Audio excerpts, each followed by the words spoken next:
नमस्कार, जय हिंद, जय भारत। कहानी की श्रृंखला में आज मैं आपको एक ऐसी कहानी बताने जा रहा हूँ जिसमें ज्ञान का घमंड करने पर क्या परिणाम होता है उसके बारे में बताया गया है। बात उस समय की है जब स्वामी विवेकानंद अपने लोकप्रिय शिकागो धर्म सम्मेलन के भाषण के बाद भारत वापस आ गए थे। अब उनकी चर्चा विश्व के हर देश में हो रही थी। सब लोग उन्हें जानने लगे थे। स्वामी जी भारत वापस आकर अपने स्वभाव अनुरूप भ्रमण कर रहे थे। इस समय वे हिमालय और उसके आसपास के क्षेत्रों में थे। एक दिन वो घूमते घूमते एक नदी के किनारे आ गए। वहां उन्होंने देखा कि एक नाव है और वो नाव पर वह किनारा छोड़ चुकी है। तब वे नाव के वापस आने के इंतजार में वहीं किनारे पर बैठ गए। एक साधु वहां से गुजर रहा था। साधु ने स्वामी जी को वहां अकेला बैठा देखा तो वह स्वामी जी के पास गया और उनसे पूछा, तुम यहाँ क्यों बैठे हुए हो? स्वामी जी ने उत्तर दिया, मैं यहाँ नाव की प्रतीक्षा कर रहा हूँ। साधु ने फिर पूछा, तुम्हारा नाम क्या है? स्वामी जी ने कहा, मैं विवेकानंद हूँ। साधु ने स्वामी जी का उपहास उड़ाते हुए उनसे कहा, अच्छा तो तुम वो सुप्रसिद्ध विवेकानंद हो जिसको लगता है कि विदेश में जाकर भाषण दे देने से तुम बहुत बड़े महात्मा साधु बन सकते हो। स्वामी जी ने साधु को कोई उत्तर नहीं दिया। फिर साधु ने बहुत ही घमंड के साथ कहा, नदी के पानी के ऊपर चलकर अपनी शक्ति का प्रदर्शन किया।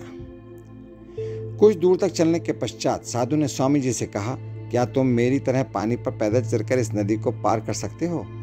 स्वामी जी ने बहुत ही आदर और विनम्रता पूर्वक साधु से कहा, इस बात में कोई शंका नहीं है कि आपके पास बहुत ही अद्भुत, अद्वितीय और आश्चर्यजनक शक्तियां हैं, लेकिन क्या आप मुझे यह बता सकते हैं कि आपको यह असाधारण शक्ति प्राप्त करने में कितना समय लगा? बहुत ही अभिमान और बहुत ही घमंड के साथ साधु ने उत्तर दिया, यह बहुत ही कठिन कार्य था। मैंने 20 वर्षों की कठिन तपस्या और साधना के बाद यह महान शक्ति प्राप्त की है। साधु का यह बताने का अंदाज बहुत ही अहंकार भरा हुआ था, बहुत ही घमंड से भरा हुआ था।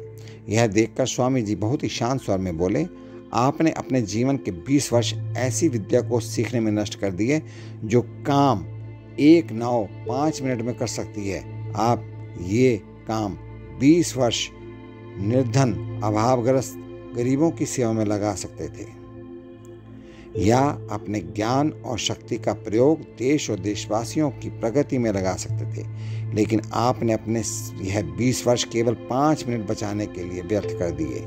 यह कोई बुद्धिमानी नहीं है। साधु सिर झुकाए खड़े रह गए और स्वामी जी नाव में बैठकर नदी के दूसरे किनारे पर चले गए। ज्ञान और शक्ति का सही प्रयोग आवश्यक है, लेकिन किसी शक्ति को प्राप्त करने के पश्चात यदि हम उस पर घमंड करते हैं तो यह हमारी मूर्खता है। शक्ति का सही स्थान पर सही उपयोग करना ही वास्तविकता है, और शक्ति का सही स्थान पर सही उपयोग करना ही बुद्धिमानी है। इसीलिए कहा गया है कि जब भी आप जितने ज्ञानी बनते जाते हैं उतने ही हम उदार हृदय हो जाते हैं। इसके संबंध में हमारे इस स्वामी विवेकानंद जी द्वारा दिए गए विचार बहुत ही उपयुक्त हैं।